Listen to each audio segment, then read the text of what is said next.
So is it better to rent or is it better to buy a home? That is a question that virtually everybody asks themselves at one point. Well, guess what? We here at How to Adult have an answer for you, and that answer is...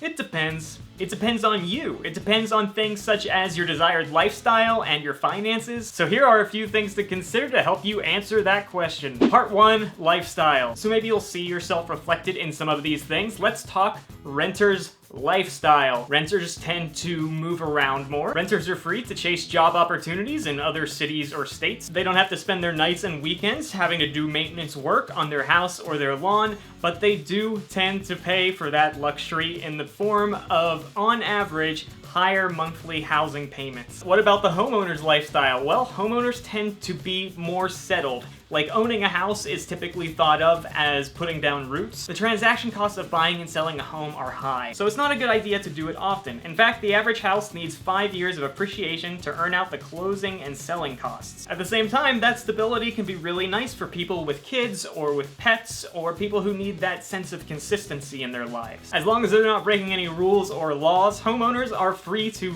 renovate or upgrade their house, which is something that in general renters are not able to do. So if you're someone who likes to really make a place your own, then like owning a home might be for you. P.S. Let me know in the comments, does anybody else watch Rehab Addict? I know it started in like 2009, but guess what? I just started watching Modern Family. I'm usually about 5 to 6 years behind the curve. I'm not gonna do an impression right now, but I could.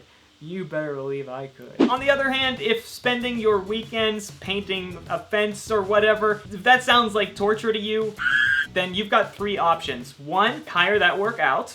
2, just plan on continuing to rent.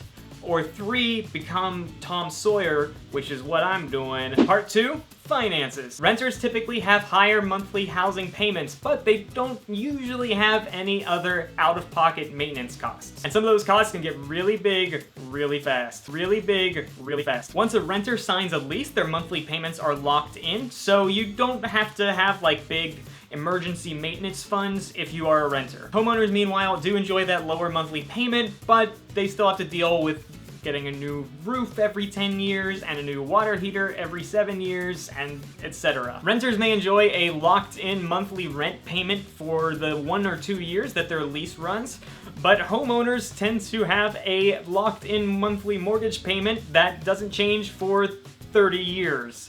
So think about that for 1 second. Imagine if you could freeze your rent so that it never goes up for the next 30 years. And then after those 30 years of paying rent have passed, they go away forever. And you have this thing that is worth a lot of money.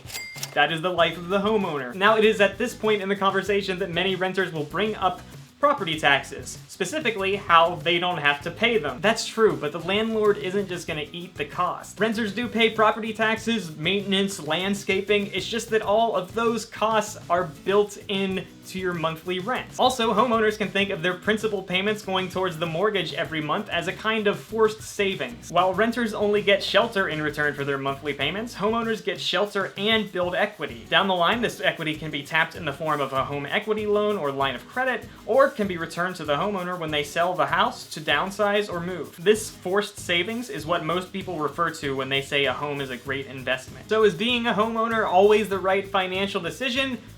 Not necessarily. They usually have to save up a large down payment, and that is money that is tied up in the house rather than working for them in, say, the stock market. That's arguably what's called an opportunity cost, and it is something to consider. So again, is it better to rent or buy? That is a question that can only be answered by you and your unique situation. I hope that some of the points in this video will help you make your own housing choice. And if you do choose to buy, we're going to be doing a how to buy a house video in the future. If you have any questions or tips, please let us know in the comment section below. We would love to hear from you.